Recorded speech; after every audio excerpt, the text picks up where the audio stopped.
Turning Point.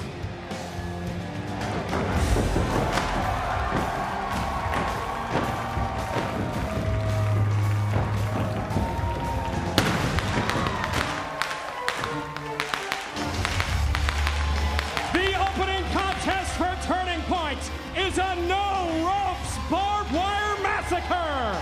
About to make his way to the ring, accompanied by James Mitchell. This is a bear.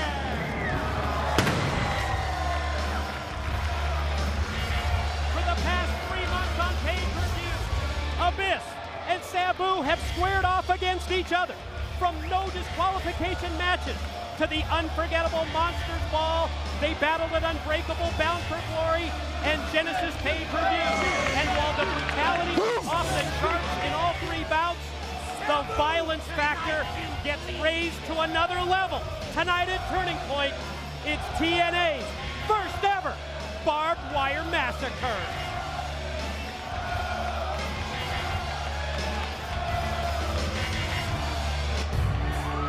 And ladies and gentlemen, introducing his opponent from Bombay, this is Sabu.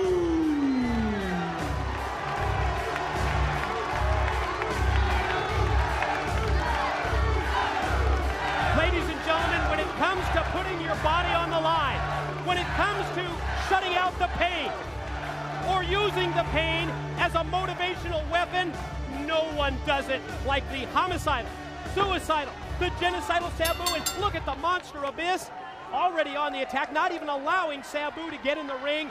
And Don, we have seen this situation with the monster Abyss play out over the course of the past couple of weeks as Sabu has, wow, a barbed wire baseball bat that he took a shot at him with, and it got stuck in the barbed wire ropes. We've seen Abyss fight through the fear, and he's inside the 6-sided ring surrounded by the barbed wire ropes. Plus, there's barbed wire boards around ringside. I'll tell you what, I like how Abyss came right out and attacked Sabu. A match that Sabu has an advantage because he's done it so many times. Exactly right. You saw right there with the back how it's stuck in the barbed wire. Think about your flesh sticking in that. Think about your arms, your legs.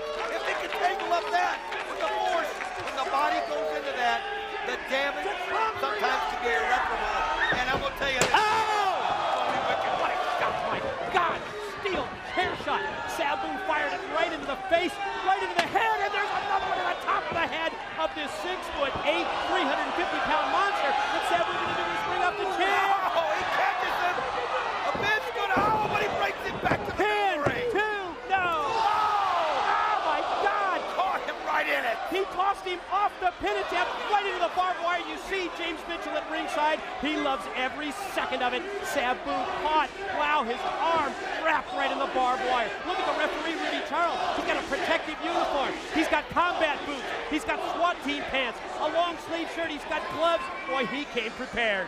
You can see already what kind of an effect the barbed wire can have immediately.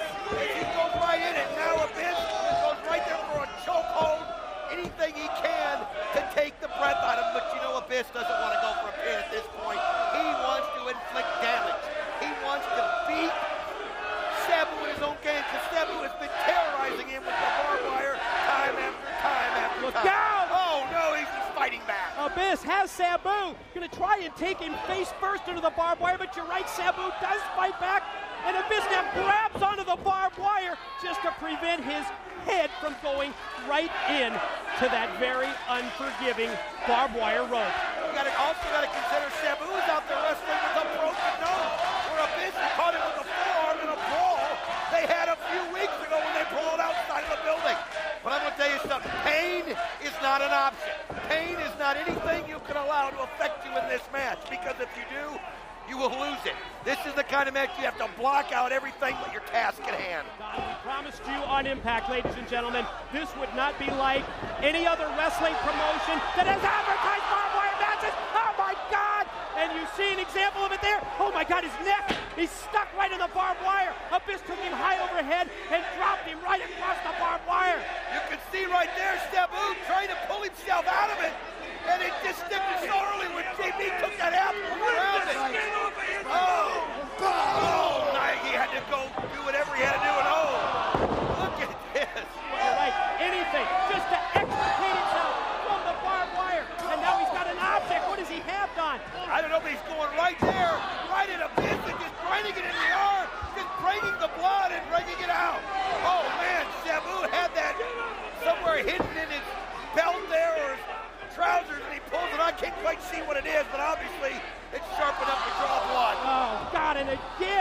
Sabu on the attack with that weapon, whatever it is, he's driving it into the arm.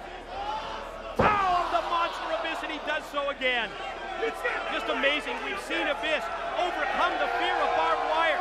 You heard from James Mitchell earlier. You heard during the pre-show. Something in Abyss's past that triggered that reluctance to go anywhere near the barbed wire, but Mitchell has helped him face his fear. Sabu, steel chair, position. Here he comes! Oh, look at that! God! Abyss gets out of the way, and then Sabu is getting himself caught time and time again. He's already ripped his pants right there. We got to see a replay there. Oh, if there's any chance, let's take another look at this off the chair. Oh, man! Ow! There's nowhere you can run. There's nowhere you can hide. It can't be avoided, Mike. Sabu in such severe pain, and Don, we mentioned this earlier. If there's any individual that can fight through that pain or use the pain as a motivational tool, look at the arm of Abyss, the blood streaming out of it. That has to be Sabu. Substantial height and weight advantage for this 6'8", 350-pound monster. I almost think it's countered by the experience edge of Sabu, particular his history in barbed wire matches over in Japan. Well, it's obvious he can fight through the pain. I mean, but the part that I'm realizing is, as the match goes, you have nowhere to go. You forget almost that it's there. Of course, right into the barbed wire. That is just fight through the pain, Abyss. Let's take another look at this. Abyss charges across. Here he comes right into your living room, and he's dropped toe hold by Sabu and goes right into the barbed wire, and there's a steel chair shot. I'll tell you what, I'm amazed at how well they put this barbed wire up. As you can see, it's not budging at all. As they hit it, it just rolls right in on them, and there's nowhere for him to go, as it's now become a bloody mess. You can see there Sabu trying to get some kind of momentum and realize he's got nothing to bounce off of.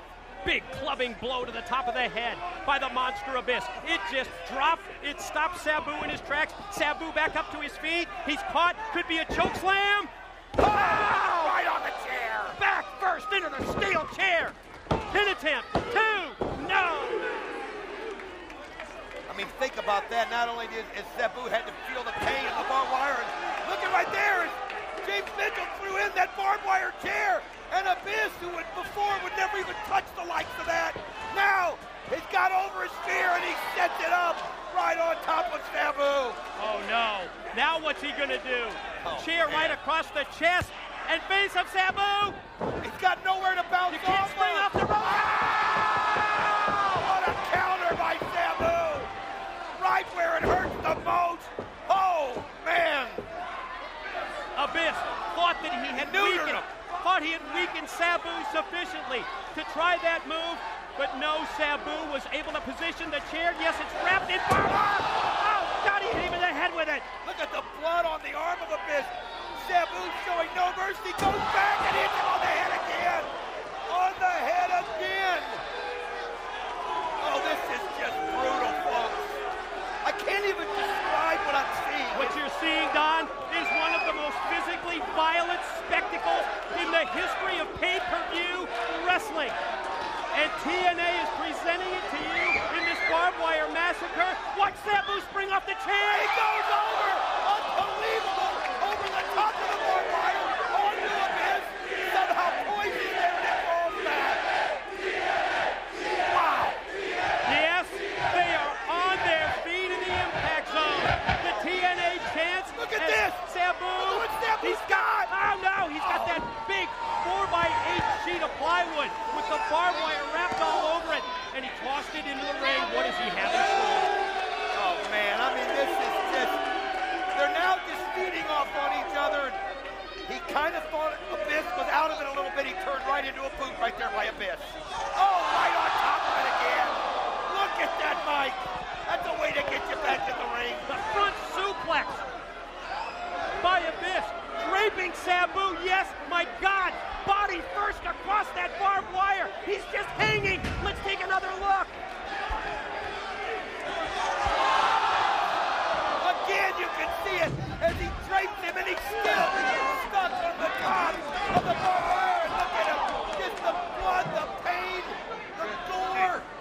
Oh man, that's why this guy has got so many stars.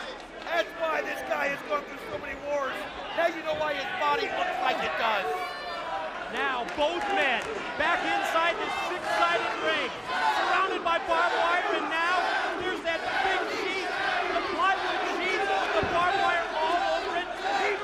Abyss positions it in place. Big shot to the back of the head. Oh no! I can't even imagine this. No, I don't want to watch. I can't even watch. Oh, as he throws him on top of this, and you can see Sabu fighting for everything he's got right there. Look at the blood flow. They got nowhere. He just naturally reacted along the road, and they can't do it. Looked like Abyss was going to try and powerbomb Sabu into the barbed wire boards. Sabu able to fight it off. Now charges. My God!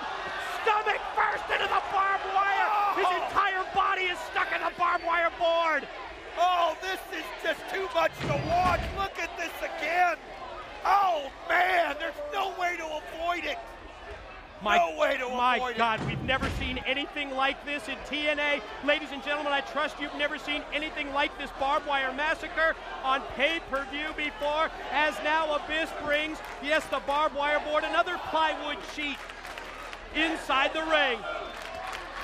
This, Mike, I've never seen so much barbed wire in so short of a space, so small of a space, and it just gets worse and worse as Abyss is setting this thing up, and you can just, your mind can visually already picture what it would look like if somebody goes in that, and it's hard to describe. Now Sabu up to his feet, going to try and mount an offensive here. After everything that he's gone through, quickly reversed off, puts on the brace. Whoa! Well, you got to give Sabu credit. Oh, look at that! He pushed the ref out of the way, and Abyss goes face first, body first, right into the barbed wire table. He's stuck there. He's stuck into it. And you can see Mitchell screaming at him, but what can Abyss do? Nothing. You're right, Don. He's got nowhere to go because he's stuck right against that barbed wire board. Oh, he kicked on top of the other. Oh, man. He's sandwiched between them. Pin. This is, oh, please, somebody end it. The winner of Barbed Wire Massacre, Sabu. Mike, words, a picture's worth 1,000 words right there. There is just no way to describe what we've seen as the crowd yelling Sabu has won. He took so much. Oh my, somebody get that off of him. He's stuck, Don. He's sandwiched in between the barbed wire boards. And look at Sabu put the boots to him after he's already won the barbed wire massacre. It's just emotion right now. It's adrenaline. They're both hurt. You can see the blood pouring out of Sabu's face.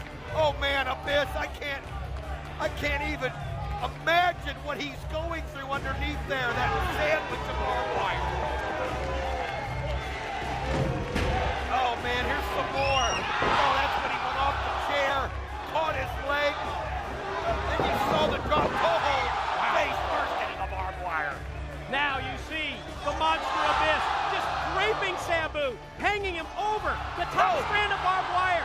Abyss came back, dropped him stomach first across the board. But then the monster Abyss went crashing into one board, and yes, Sabu took advantage to gain the win, to gain the victory in the barbed wire massacre. And they're still cutting him loose. Look at the blood pouring out of the arm, out of the body of the monster Abyss. As you hear the crowd showing their support, they know they've seen a valiant effort by two warriors. But I'm telling you what, I don't even know if I can look at that shot of Sabu going on top of him in that sandwich of barbed wire that he was in. Mike, this has been unlike anything that we've ever seen.